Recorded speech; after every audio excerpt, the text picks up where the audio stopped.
Livro do Êxodo. Este é o livro que iremos estudar ao longo deste período. Aqui nós encontramos o povo de Deus sendo libertos da escravidão do Egito, rumo à terra prometida. E eu creio que essa jornada representada aqui neste livro tipifica a nossa própria jornada, pois todos nós outrora também éramos escravos deste mundo, mas pela graça do Senhor, pelo sacrifício do Cordeiro, eu e você alcançamos salvação, libertação e a partir de então peregrinamos nessa terra em Êxodo rumo à terra prometida. Você já ouviu a voz de Deus hoje? Tal ler a Bíblia antes de dormir. Eu sou o pastor Vitor Soares e quero te convidar a um tempo devocional estudando o capítulo 1 do livro de Êxodo.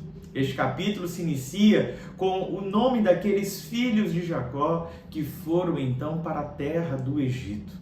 O texto nos fala sobre Jacó com os seus 70 indo à terra do Egito, todos eles morrem e se passa 400 anos, 400 e poucos anos se passam ali, até que se levanta um novo rei que não conhecia a José e tudo aquilo que José havia feito, apenas observa que o povo hebreu estava forte e numeroso e começa a temer, pensando que num período de guerra eles poderiam se juntar com os inimigos do Egito e assim então se voltarem contra as terras do Egito. Desta forma começa então um cenário de muita opressão. Colocam esses homens para trabalhar em serviços braçais, que trouxesse aflição ao físico deles, para que eles ficassem sempre subjugados. Porém, eles continuavam a se multiplicar. Então, o faraó teve a seguinte ideia: vamos matar todos os homens, todos os bebês que estão nascendo do sexo masculino.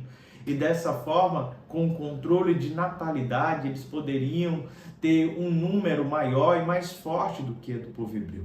Nessa ideia, eles decidiram convidar as parteiras, para que quando fossem fazer o parto das hebreias, percebendo que fosse um menino, pudessem então matá-lo ali naquela hora. É desta forma que se inicia o livro de Êxodo, mostrando a revolta que existia no meio do povo de Deus, que estava subjugado, escravizado, humilhado e ainda assim sendo morto. Havia um cenário absurdo de genocídio no ar. E é nesse cenário que Deus se levanta para tirar o seu povo das terras do Egito e conduzi-los até a terra prometida. Quero te convidar a ler alguns versos comigo para extrairmos lições deste primeiro capítulo. Versículo 15. O rei do Egito ordenou às parteiras hebreias, das quais uma se chamava Cifra e a outra Pua, dizendo: quando servirdes de parteiras as hebreias, examinai-a. Se for filho, matai-o. Se for filha, que viva. As parteiras, porém, temeram a Deus e não fizeram como lhes ordenara o rei do Egito. Antes, deixaram viver os meninos. Então o rei do Egito chamou as parteiras e lhes disse: por que fizestes isso e deixastes viver os meninos? Responderam as parteiras a Faraó: é que as mulheres hebreias não são como as egípcias, são vigorosas, e antes que lhes cheguem a parteira, já deram à luz os seus filhos. E Deus fez bem às parteiras, e o povo aumentou e se tornou muito forte.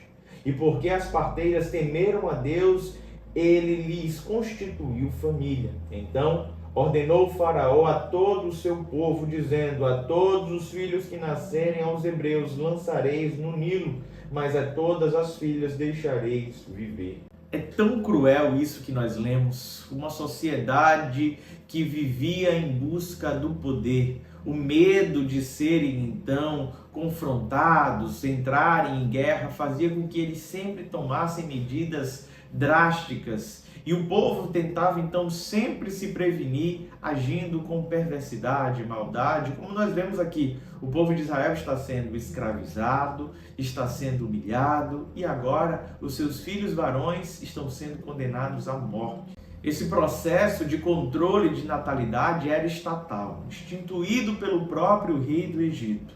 É por isso que a primeira lição que nós aprendemos aqui no livro de Êxodo é que mais vale agradar a Deus do que aos homens. a desobediência civil, em nome da própria vida, em nome da preservação da vida, se faz necessário. Em nome dos valores, em nome do comprometimento com Cristo, vale a pena a desobediência a leis que são ímpias, a leis que são para subjugar o povo de Deus a um cenário de morte e escravidão. É dessa forma que aquelas parteiras têm os seus nomes registrados aqui como mulheres tementes a Deus. Meus amados irmãos, elas se negaram a obedecer ao rei do Egito. O rei que mandava matar, o rei que tinha toda a autoridade, se viu agora com duas parteiras que desobedeceram. Porém, elas eram também astutas. Elas não simplesmente falaram sobre a sua desobediência, mas falaram sobre a força das mulheres hebreias, dizendo que elas eram muito mais fortes do que as egípcias, e quando elas chegavam lá para fazer o parto, a criança já tinha nascido, e assim então Deus olhou aquele procedimento delas com mercê e concedeu a elas também famílias. Elas foram abençoadas por Deus.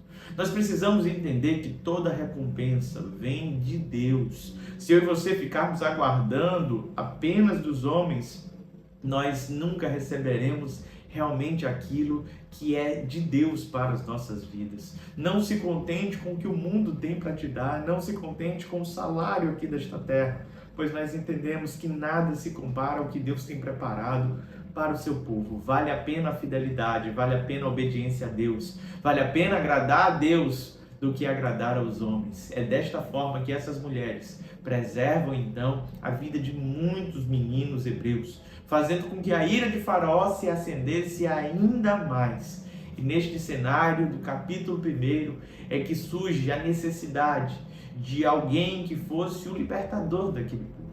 O capítulo 2 vai nos apresentar então Moisés como este homem messiânico que surge como um grande líder para trazer libertação ao povo. Sabe, meus amados irmãos, o livro de Êxodo tem muito para nos ensinar. Esse primeiro capítulo nos mostra que, por vezes, os reinos seculares serão opressores, malignos, instituirão leis e normas que são contrários aos princípios e valores divinos, vão requerer de nós posturas que são pecaminosas, mas vale a pena permanecer fiel. Nós vivemos numa sociedade assim, que tenta a todo custo padronizar o erro, normatizar aquilo que é pecaminoso. Mas nós temos uma lei moral que foi cravada em nossos corações. Nós entendemos que por mais que uma lei venha chancelar aquilo que é errado, tem uma lei divina que é sobre todas elas. E é sobre ela, a nossa última instância, que nós sempre iremos recorrer. E o nosso Deus que está no céu sempre fará justiça pelo seu povo. Vamos falar com Deus? Pai bondoso e querido, nos ajuda, Pai, a sermos tementes à Tua palavra, obedientes e fiéis aos princípios que o Senhor tem nos dado. Mesmo, Pai, que o mundo venha nos impor situações que são erradas para o cristianismo, mas moralmente aceitas no meio de uma sociedade perversa e corrompida. Que o nosso coração se incline sempre para o Senhor, que a nossa vida seja de obediência à Tua santa palavra. Pois cremos num Deus que nos livra do jugo da escravidão. Cremos num Deus que nos abençoa, trazendo libertação ao seu povo. Por isso, declaramos publicamente que vale a pena ser fiel. Obrigado, Pai, por tudo. Em nome de Jesus que te oramos. Amém. Deus te abençoe, meu amado irmão e irmã. Não se esqueça de se inscrever no nosso canal, curtir, comentar, compartilhar. Eu aguardo você amanhã às 21h30.